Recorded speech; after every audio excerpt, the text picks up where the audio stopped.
There are ruins across the American Southwest. Worn sandstone cities clinging to cliffs, silent kivas carved into rock, and winding stone roads that lead to nowhere. The wind whispers through these hollowed-out places, as if trying to answer the question we've been asking for centuries. Where did the Anasazi go? Vanished. Gone without a trace. A civilization that once built towering stone cities, engineered complex irrigation systems, and tracked the stars, suddenly disappeared around 1300 CE.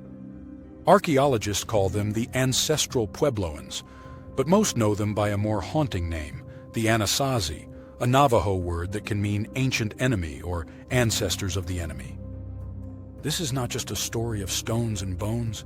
It's a tale of mystery, migration, collapse, and maybe something stranger. So who were the Anasazi? The Anasazi emerged in what is now the Four Corners region of the United States, where Arizona, New Mexico, Utah, and Colorado meet. They began as simple farmers, cultivating maize in dry valleys by 100 CE, but over the centuries they evolved into something far more sophisticated. By 900 CE, they had built incredible cities at places like Mesa Verde, Canyon de Chelly, and the legendary Chaco Canyon. Chaco was the beating heart, a vast urban center aligned with solar and lunar cycles. Its great houses, like Pueblo Bonito, were multi-storied and precisely engineered, some with over 600 rooms. Roads radiated outward from Chaco like spokes on a wheel, roads that connected distant settlements with almost mathematical precision. Archaeologist Stephen Lekson once said, "The Anasazi were the Romans of the Southwest. They weren't just reacting to the land, they were organizing it." But something was always strange about the Anasazi. In Chaco Canyon, walls align not just with seasons, but with celestial phenomena. Buildings are positioned to track the 18.6-year lunar cycle, something incredibly rare, even in ancient astronomy. Etched into the rock are spirals and glyphs. Some scholars believe they are calendars, others think they are maps of the cosmos. In Fajada Butte, a spiral petroglyph is struck by a sliver of sunlight only on the summer solstice. Who taught them this? Where did they learn such precision? And then came silence. By 1300 CE, their great cities were empty. Entire populations had moved or disappeared. No written records, no sudden war, no invading armies, just abandonment. Scholars have long debated the cause. Some point to a megadrought between 1275 and 1300 CE, confirmed by tree ring data. Without water, crops would fail, food systems would collapse. Others suggest internal strife. Archaeological digs have uncovered signs of violence, even cannibalism, in a site called Cowboy Wash. Remains were found burned, butchered, bones cracked open as if for marrow. Was this warfare? Ritual? Desperation?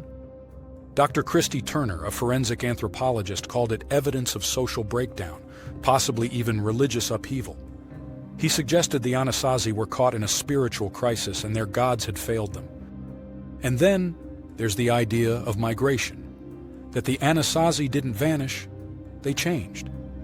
They became the modern Pueblo tribes, the Hopi, Zuni, and others.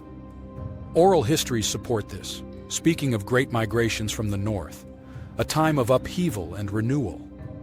Still, this doesn't explain the suddenness. The abandonment was not gradual, it was like a switch was flipped. But beyond science lie the stories, the myths and oral traditions that hint at something stranger. The Hopi speak of Koyaanisqatsi, a world out of balance. They say the Anasazi once lived in harmony with the earth, but eventually fell into greed and chaos. The spirits withdrew, the land dried, the people scattered.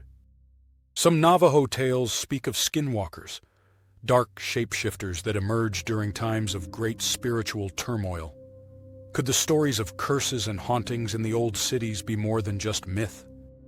A Zuni elder once said, "The stones remember. You just have to know how to listen."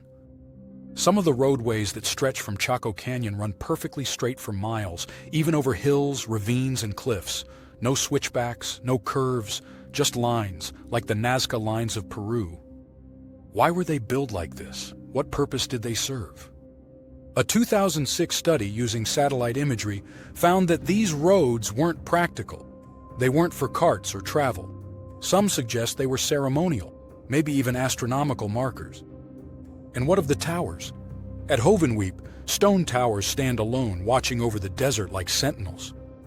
Some believe they were observatories. Others say they were defensive, protecting against some unknown threat. Today, modern Puebloan tribes maintain spiritual ties to these sites.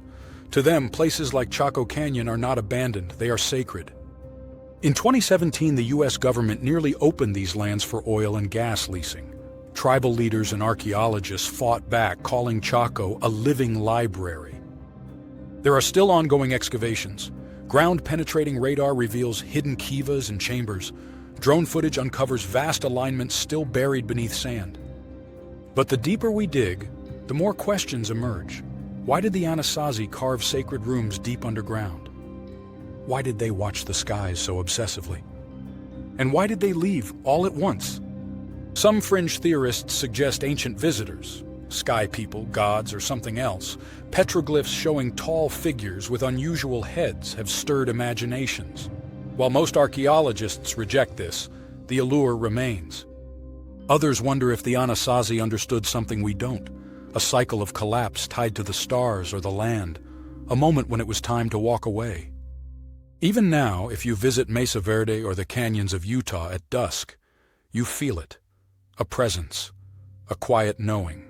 The cliff dwellings catch the last light like hollow eyes watching the horizon. The story of the Anasazi is not just about disappearance, it's about transformation. They left behind no tombs of kings, no golden idols, only stone, silence, and stars, and in that silence, a question still echoes. Did they leave, or were they taken? Did they fall, or did they transcend? In the end, the desert keeps its secrets, and the wind still carries a whisper. Where did they go? This is Mythantis, driven by curiosity, bound by truth, and always listening for the echoes of forgotten worlds. Subscribe, like, and share for more.